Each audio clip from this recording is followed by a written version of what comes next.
Hey guys, I'm Greg. Welcome to Gregsbeerreviews today. It's that time. Yep. Let's take a walk and go see what's in the fridge today.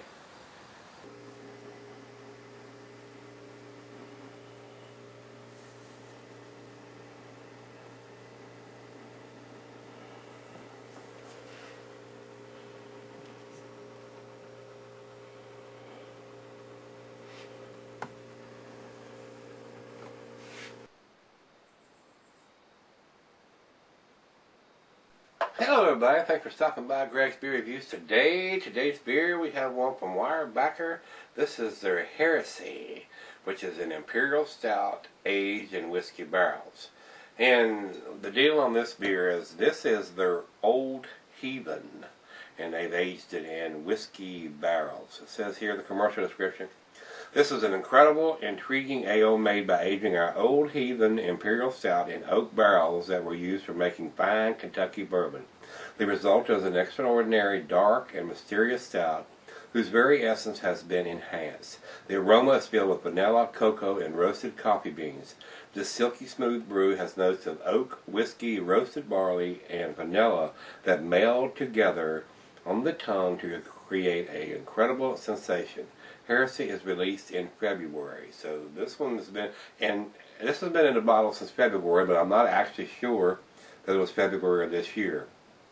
The label has no dating on it, and there may be some kind of dating on the bottle, but of course it's right out of the fridge and it's sweating profusely here, so we'll take a look when we come back for the final chug and see if there's any kind of dating on the bottle. There is nothing on the label whatsoever. So, it is what it is. So let's get on with this one. The beer is an Russian Imperial Stout at 8%. The availability says rotating. So I guess they do it every February. I don't know.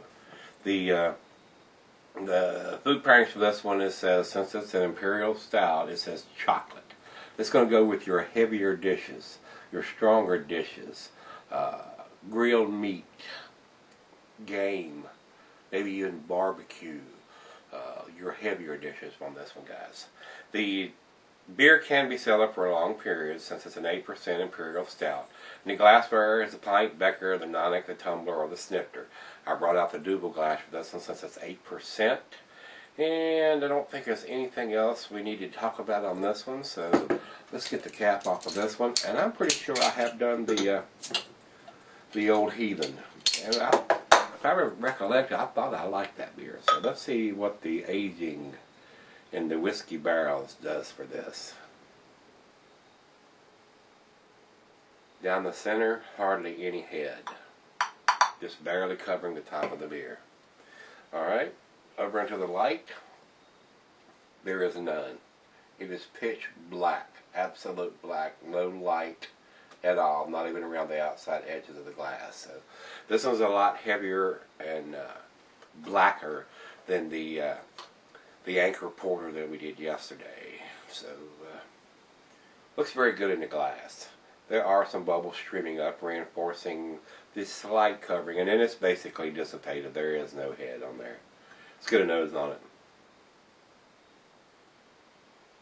And right off the bat, you can smell the whiskey or the bourbon smell that the aging in those barrels has gave to this beer. I can smell the bourbon. There is some vanilla, there is some cocoa or coconut there. It does have a slight booziness to it, but that's probably from being in those bourbon barrels. A lot of rich dark malt in this beer. Smells very delicious in the glass. I mean, I don't drink very much bourbon anymore. I used to, but I don't anymore. And we got a little bug flying around in here.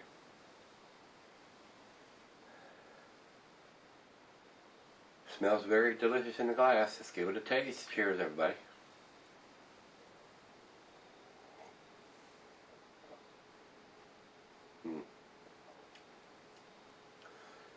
Wow, definitely get the bourbon barrel influence on this.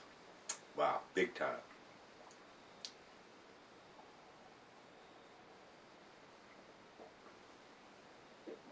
Wow, big time. This, to me, just tastes boozier or stronger than an 8% beer. This is almost tastes like a 9 or a 10% beer. Not saying that's bad, but these must have been fresh barrels because it is very strong on this.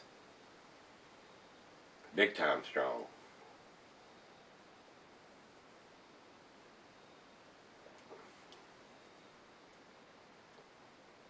Just a little bit of dark fruit. I mean, the bourbon is really stepping on everything else. If you're a bourbon fan, you will love this. Strong on the aroma and strong on the taste as far as the bourbon.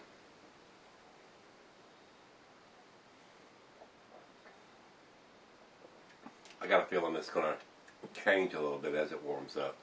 Hopefully it won't get too boozy. So it's right out of the fridge.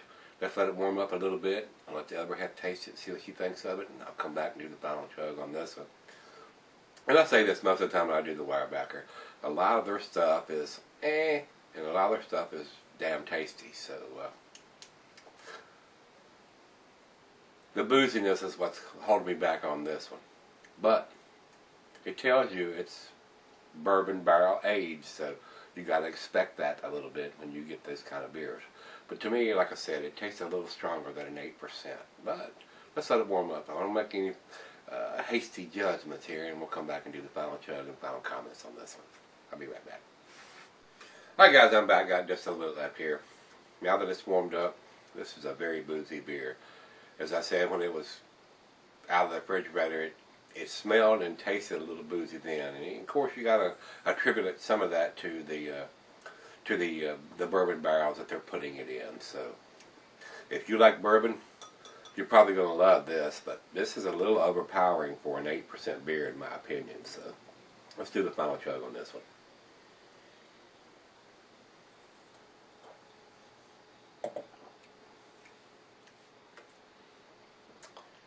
Definitely on the big end for an 8%.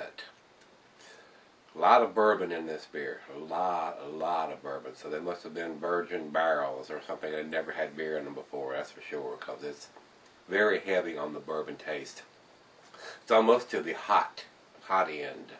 For an 8%, I'm not really super impressed with this beer. And like I said, a lot of their beers is either hit or miss. And I'm not saying this is a miss, but I don't think it's an A beer, and I have read some reviews and people think it's wonderful. I'm not in that crowd. So, and on top of that, you know, it's an 8%. It's not going to go bad, but it would be nice if they put at least a year on it, if not a regular date. And there's nothing on this. So, guys, as far as I'm concerned, it's a little on the hotter side. It's got a nice.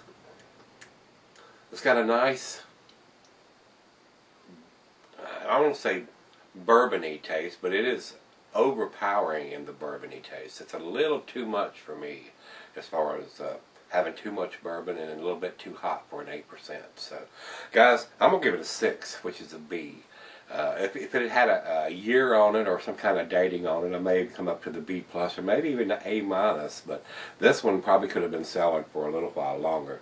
And not having the date anywhere on it, I don't have any idea when it was put in here. So, like I said, it's not going to go bad, but it would be nice. Weyerbacher's big enough where they could put a date on the damn bottle, so that's going to cost them a grade point as far as I'm concerned. They need to step up to the plate. If they're going to brew beer, they need to put at least a year on a big beer like this. And it wouldn't hurt to have the regular, you know, dating on the rest of the bottle. So that's the biggest fuss I've got about Weyerbacher. They don't date their beers. They're very similar to Three Floyds and some of the other bigger beer companies that can date their beers, but just choose not to. So that sucks. So as far as I'm concerned, it gets a B. So let's go to the ratings. Beer Advocate says it's 89, which is in a very good range, which is into the B range, and I agree with that. And Rate Beer says 99 overall, which I disagree with wholeheartedly, and 85 in the style, which I agree with. So it's about an 85 beer as far as I'm concerned, between an 83 and an 85 beer. It's definitely a B beer. So if you've had this beer, give me some comments back on this one, whether you liked it, didn't like it. I thought it was a little hot, a little boozy, and it had no date. So give me some comments back on this one, guys. Rate, comment, subscribe, and let's see what's in the fridge tomorrow.